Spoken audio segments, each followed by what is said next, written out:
The Hamilton mansion rose like a fortress over Manhattan's skyline, its marble pillars and glass windows gleaming under the pale morning sun, a symbol of untouchable wealth.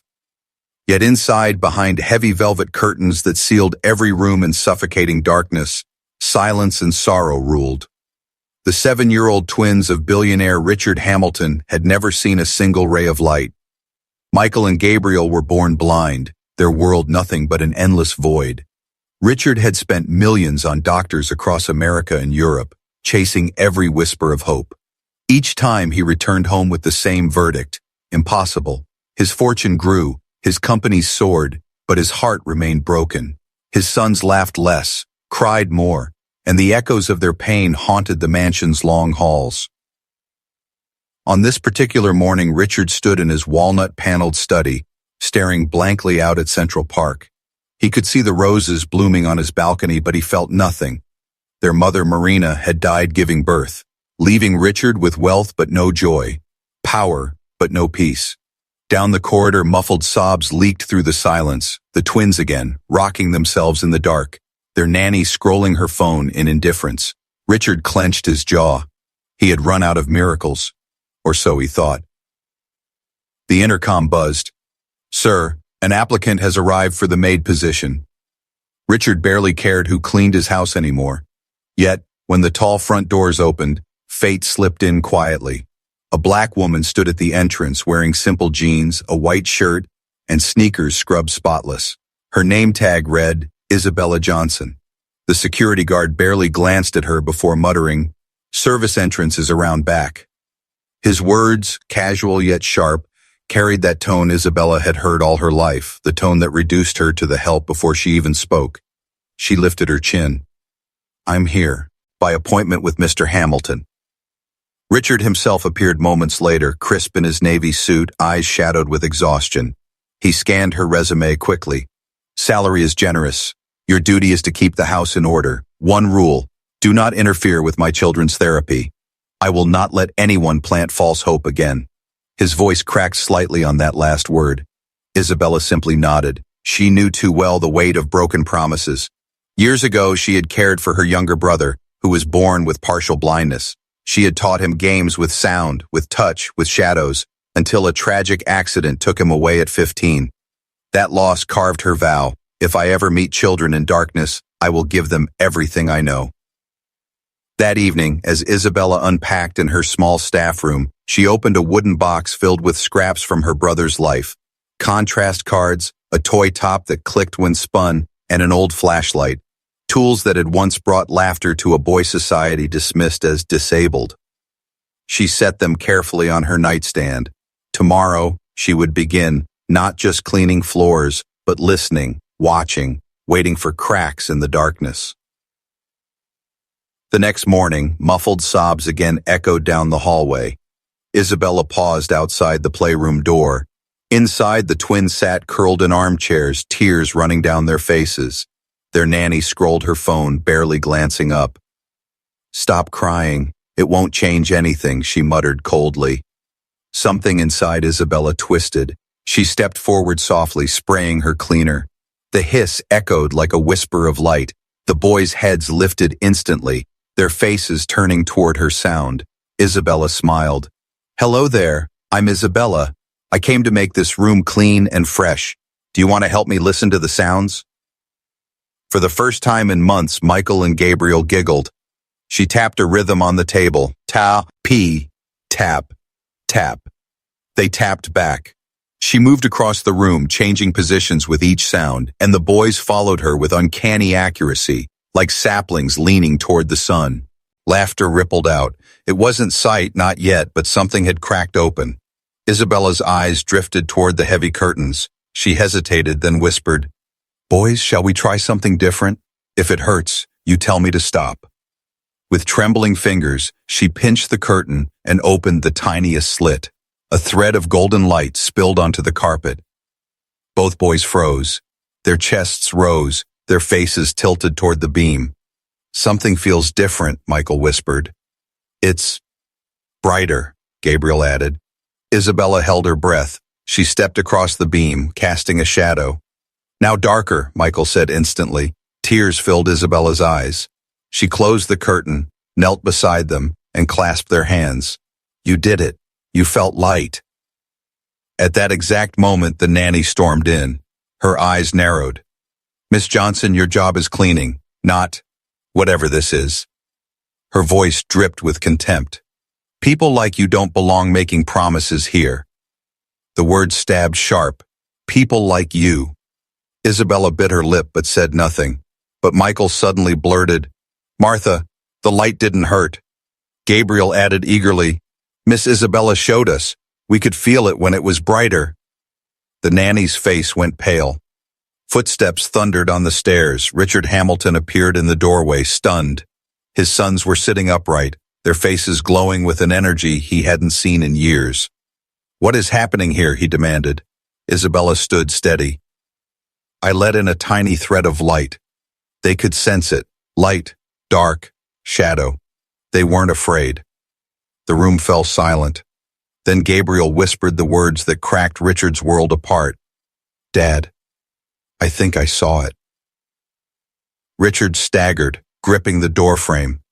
His hands shook as he knelt in front of his sons. Did it hurt? He asked. No, Michael said softly. It was just different.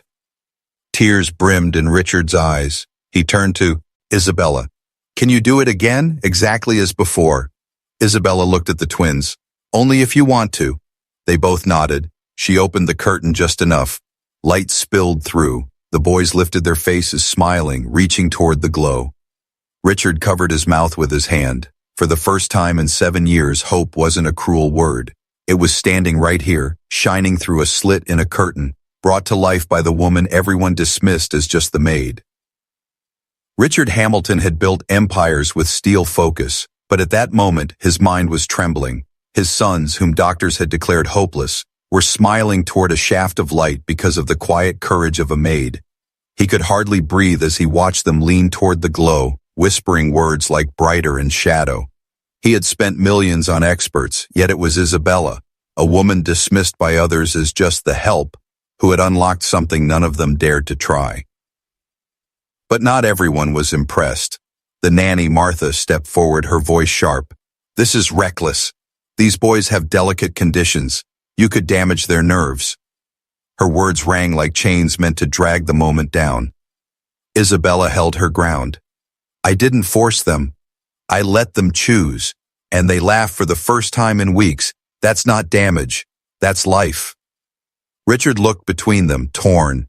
For years he had protected his sons from false hope, but their glowing faces told a different story. He raised his hand, silencing Martha. Enough. If they're safe, we continue, slowly, carefully, but we continue. Martha's lips pressed into a thin line, her pride wounded. Isabella simply nodded, her eyes steady, though inside her heart was racing. Later that night, alone in her small room, Isabella wrote notes in her brother's old notebook. They responded to light, not fear, but curiosity. Next step, sound plus shadow, and she whispered a quiet prayer. Help me guide them. For her, this wasn't just a job. It was redemption. The next morning, the twins waited for her. Their tiny hands reached as soon as she entered the room.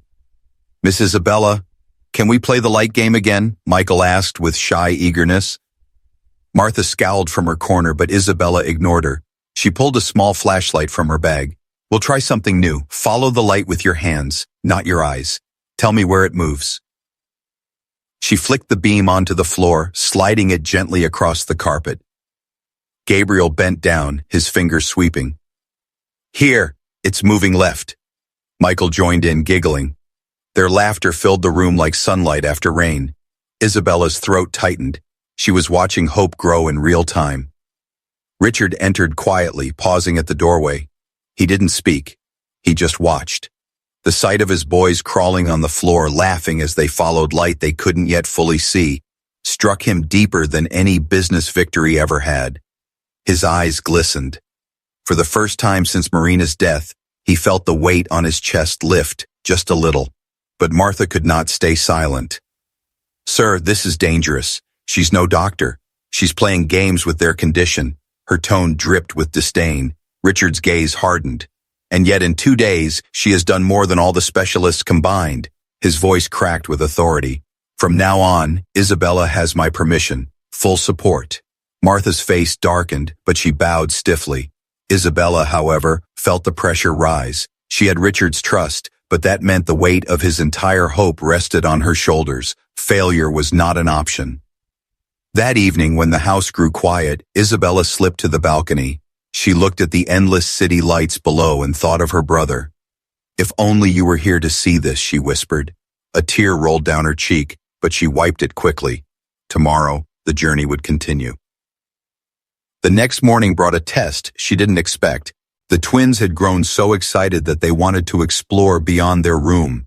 Isabella guided them down the hallway, letting them feel the walls, tapping gently so they could follow.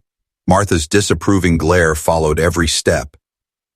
At the end of the hall, a shaft of sunlight slipped through a crack in the curtain. The boys froze, faces tilting. Gabriel gasped.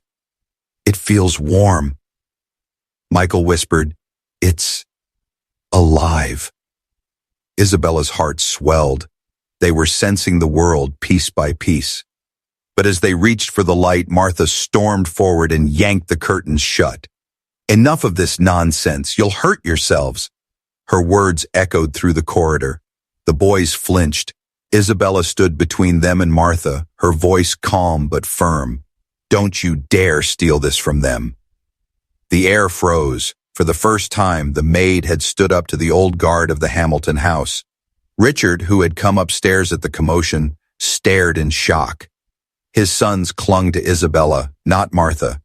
And in that moment, the balance of power in his mansion shifted forever. The mansion had always run like a machine. Every staff member followed rules without question, and Martha, the longtime nanny, was the enforcer. But after that day in the hallway, something broke. The twins no longer clung to Martha's voice. They reached for Isabella instead. Their small fingers sought her hand, their ears perked at her footsteps. She became their compass, their comfort. And Martha, who had once ruled the house with cold efficiency, stood in the shadows, simmering with resentment. Richard noticed the change too. His sons laughed more. They woke earlier, eager to play the light game. The house, once heavy with silence, began to echo with joy. He found himself pausing outside the playroom just to hear them giggle. It felt like hearing Marina's spirit alive again. Yet beneath the joy lay fear. Fear that it might all collapse like false dawn. One afternoon, Isabella introduced something new. She brought black and white contrast cards, bold shapes drawn by her own hand. She placed them in front of the boys, letting sunlight filter gently across them. "Tell me what you feel," she whispered. Michael tilted his head, his brow furrowed. "This one is darker." Gabriel touched the edge. "This side is lighter." Their voices shook with excitement. Isabella smiled. "Yes, you can tell the difference." Martha scoffed from the corner. "Children imagine things all the time. You're filling their heads with lies." Isabella turned, calm but firm. "They aren't imagining. They're perceiving. That's progress." Her voice carried no anger, only certainty. And for the first time, Richard felt he could breathe hope without choking on it. That evening, at dinner, Richard sat with his sons. They ate in silence, but suddenly Michael said, "Dad, I saw something today." Richard's hand froze on his fork. "What did you see, son?" Michael smiled shyly. "A shadow. When Miss Isabella moved the card, it got darker. I could feel it with my eyes." Gabriel chimed in. "And I saw the light part. It wasn't black anymore." Richard's throat tightened. For years he had begged God for one moment like this. And here it was, served at the dinner table by the honesty of children. But not everyone celebrated. Later, Martha cornered Richard in his study. "Sir, this is dangerous. She is overstepping her role. If word gets out you've allowed an unqualified maid to experiment on your children, your reputation will shatter." Richard looked up, his jaw hard. "My reputation is nothing compared to my son's, and for the record, I trust Isabella more than I trust half the doctors I've paid." His words landed like thunder. Martha bit her lip, defeated, but her eyes burned with silent anger. Meanwhile, Isabella kept careful notes in her brother's old book. She recorded every reaction, every word, every laugh. She wasn't chasing glory, she was building a path. Each night she sat by her small lamp whispering, "We're getting closer, little brother. We're doing it." The breakthrough came sooner than expected. One morning, sunlight broke through a gap in the curtain, brighter than before. Michael flinched, but instead of crying, he whispered, "It's big today. The light is bigger." Gabriel reached out. "I can tell where it stops." They traced the beam on the carpet with their fingers, their faces glowing. Isabella's eyes filled with tears. This wasn't just recognition. It was mapping, awareness. Richard entered mid-moment, his briefcase in hand, about to leave for a meeting. He froze. His sons were laughing, pointing, describing light as if it were a new friend. The briefcase slid from his hand. For once the Empire could wait. He dropped to his knees beside them. "Show me," he whispered. Michael grabbed his hand, guiding it to the beam. "Here, Dad. Can you feel it too?" Richard's chest shook with silent sobs. "Yes, son, I can feel it too." From the doorway, Martha watched, her face pale with defeat. The balance of the household had shifted completely. The twins had chosen their light, and that light came from the woman she had dismissed as nothing more than the maid. By the fourth week of Isabella's arrival, the Hamilton mansion no longer felt like a silent tomb. The twins woke each morning with giggles instead of tears, waiting eagerly for Miss Bella to bring her flashlight or her cards. They called the beam of light their friend, whispering to it, chasing it, learning to follow shadows like pathways to a hidden world. Richard, who had once lived only for his boardrooms and stock tickers, found himself canceling meetings just to watch his sons discover joy. For the first time in 7 years, the weight on his chest felt lighter. But progress rarely comes without resistance. Martha grew restless, bitterness carving lines into her face. She had spent years as the gatekeeper of the twins' care, and now she was being pushed aside by a woman she dismissed as unqualified. She whispered to the other staff that Isabella was reckless, dangerous, and would soon ruin everything. Yet the staff themselves began to see what Martha refused to admit. The boys were changing. Their laughter filled the halls, their posture straightened, their tiny hands no longer clutched in fear. Isabella's methods were working. One morning, Isabella guided the boys into the garden. The mansion's back lawn stretched wide with trimmed hedges and a marble fountain, though the children had rarely been allowed there. She placed their hands on the stone rim of the fountain, letting the water trickle over their fingers. "Listen," she said softly. The water splashed in rhythm, light catching its spray. Gabriel tilted his face upward. "It sparkles," he whispered, his voice trembling with awe. Michael added, "It feels like the sun dances here." Richard, watching from the terrace, felt his throat tighten. They weren't just sensing light anymore, they were describing it with words that belonged to the world of sight. He wanted to run down to scoop them into his arms, but he stayed still, afraid of breaking the fragile miracle unfolding. Martha, however, snapped. "This is outrageous!" she barked, striding across the lawn. "You're filling their heads with fantasies. They will suffer when the truth returns." Her voice cut sharp, shattering the peace. The twins flinched, clinging to Isabella's skirt. Isabella looked at Martha steadily. "The only suffering here is your refusal to let them hope." Richard stepped forward, his voice colder than steel. "Enough, Martha. You will not raise your voice at my children or at Isabella again." The authority in his tone silenced the entire staff. Martha's face reddened, but she bowed her head, retreating. Still, Isabella knew resentment like that didn't vanish. It simmered, waiting for a chance to strike. That night, in her small staff room, Isabella wrote again in her brother's notebook. They felt sunlight on water. They described sparkle. Vision is forming in language first. She closed her eyes and whispered, "We are almost there." But the next day brought a test no one expected. Richard had arranged for a visiting ophthalmologist to examine the boys, curious about their progress. The doctor, a stern man in a gray suit, doubted every word before even entering the playroom. "Mr. Hamilton," he said flatly, If these children had potential for sight, we would have known long ago. Don't indulge false miracles. His tone was clinical, dismissive. Then he saw them. The boys sat with Isabella, holding her flashlight, following the beam with their hands, describing light and shadow with accuracy no blind child should manage. Gabriel whispered, "It's brighter here, darker there." Michael added, "When it moves, I feel it in my eyes." The doctor froze, his arrogance faltering. He adjusted his glasses, checked their pupils, and for a moment looked shaken. This is not possible," he murmured. Richard's lips curved in the faintest smile. "It seems the impossible lives in my house." Isabella didn't gloat. She only squeezed the boy's hands, whispering, "You're doing wonderfully." Her voice was steady, but her heart thundered. She could feel the shift, the moment when disbelief begins to crumble. Later that evening, Richard found her in the kitchen washing her small flashlight. He placed a hand on the counter. "Miss Johnson." "No, Isabella. I owe you more than I can ever repay. My sons are seeing pieces of the world because of you." His voice broke on the last words. Isabella looked at him gently. "You don't owe me, sir. You only owe them the freedom to try." For Richard, those words landed like a sermon. He realized he had spent years buying solutions, but true healing had come from something money couldn't purchase. Patience, kindness, resilience.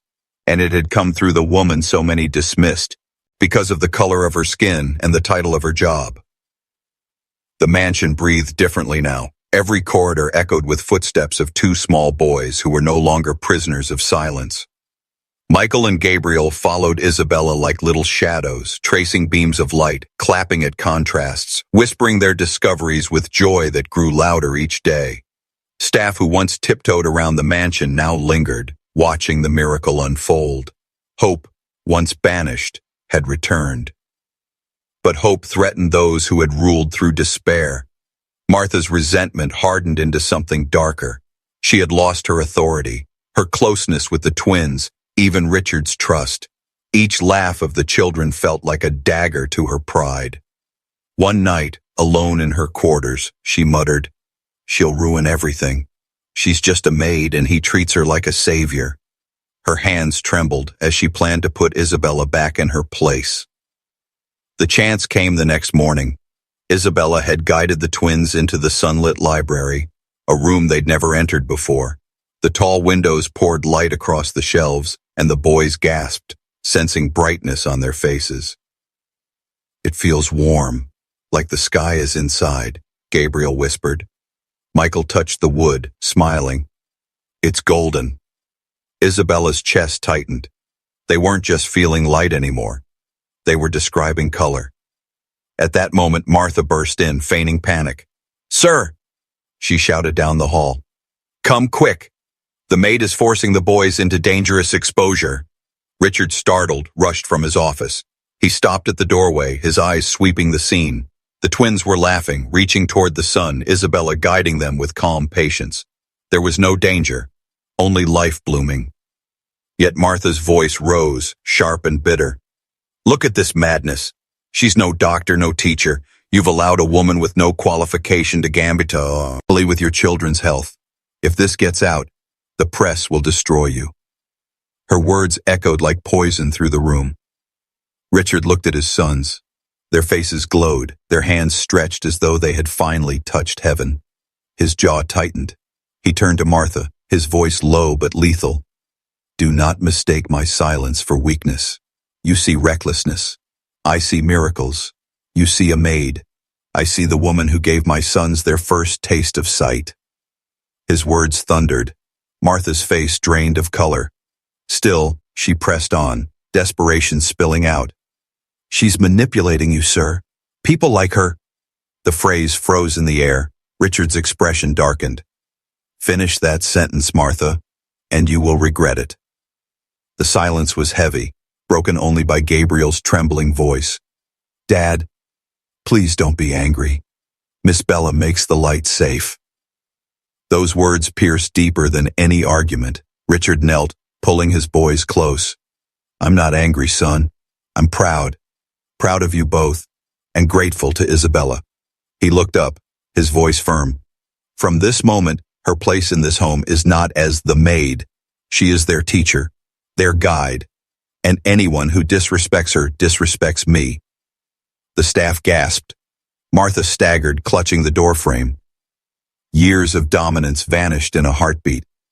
Isabella's eyes filled with tears, though she stood tall. She hadn't sought titles, only light for the children. But Richard's declaration was justice she never expected. That night, in her tiny room, Isabella opened her brother's notebook and whispered through tears, "We're winning, little brother. The world is opening for them." She pressed the notebook to her chest, unaware that beyond her door Martha was listening, her face twisted with vengeance. The battle was not over. Darkness would fight back. But Isabella had already lit the first flame, and no force could put it out. The Hamiltons on mansion had changed beyond recognition. Where once curtains shut out the world, now beams of light danced freely across the rooms. The Hamilton mansion had changed beyond recognition. Where once curtains shut out the world, now beams of light danced freely across the rooms. Michael and Gabriel ran through hallways guided by sound and shadow, laughing with the joy of discovery. Their words grew braver each day. "It's brighter. That side is darker. I think I see a shape." Hope had returned like sunlight breaking through storm clouds. But Martha's bitterness reached its breaking point. For weeks she watched Richard praise Isabella, watched the twins cling to her, watched the staff begin to respect her. The woman she had called just a maid now stood at the center of the mansion. That morning she snapped. Determined to prove Isabella reckless, Martha yanked the curtains wide in the boys' room, flooding it with harsh sunlight. The twins screamed, startled by the sudden glare. Isabella rushed in, shielding them, whispering, "It's okay, my darlings, you're safe. Breathe with me." She crouched, letting them clutch her arms until their panic eased. Slowly she guided them back to calm. Richard arrived moments later, fury blazing in his eyes. "What have you done, Martha?" he thundered. Martha stammered, "I was testing them, to show you she's filling their heads with lies. They'll never see. She's tricking you all." But before she could finish, Michael's small voice cut through the air. "Dad, I saw it." The room froze. Gabriel added, his voice shaking but proud, "I saw the light. It was too big, but I saw it." Silence swallowed Martha's words. Richard's eyes filled as he knelt before his sons. "You saw it?" Michael nodded, trembling. "Yes. When it hurt, Miss Bella made it safe again." Richard turned, his voice sharp with judgment. "You call that lies, Martha? I call that progress." The staff, who had gathered at the commotion, whispered among themselves. They had seen the twins change. They had heard their laughter, their discoveries. Martha's authority crumbled before their eyes. Richard rose to his full height, his voice carrying through the house. "Martha, you have shown cruelty, prejudice, and sabotage in a home that needs love. Pack your things. You're dismissed. Effective immediately." Gasps rippled through the corridor. Martha staggered, pale and trembling. "You'd throw away years of loyalty for her?" she spat, pointing at Isabella. Richard's reply was calm but unshakable. "For my son's future, I would throw away the whole world. Isabella has given them what no one else could: hope, light, life. You are no longer welcome here." Martha stormed out, her footsteps fading into silence. Isabella, still crouched with the twins, whispered soothing words, her own heart pounding. She hadn't sought victory, but justice had come all the same. Days later, the progress continued. The boys no longer feared the sun. With gentle steps, Isabella introduced them to colors. "This is red," she whispered, holding a card in the glow of morning. Michael squinted, whispering, "It feels strong." Gabriel added, "It's warm, like love." Richard stood behind them, his heart breaking open with pride. One evening, Richard called the staff together in the grand hall. The chandeliers blazed, curtains thrown wide, sunlight spilling across polished floors. He placed a hand on Isabella's shoulder. "From this day forward, Isabella is not simply our maid. She is family. She is the teacher of my sons, the woman who brought light into their world. His voice cracked with emotion. The staff applauded softly, some wiping tears. The twins ran to Isabella, their small arms wrapping around her. "Miss Bella," Gabriel whispered, "you gave us the light." Isabella bent low, tears streaming freely. "No, my loves, you carried the light all along. I only showed you where to find it." And in that Mancio, and once cloaked in darkness, justice and love had the final word.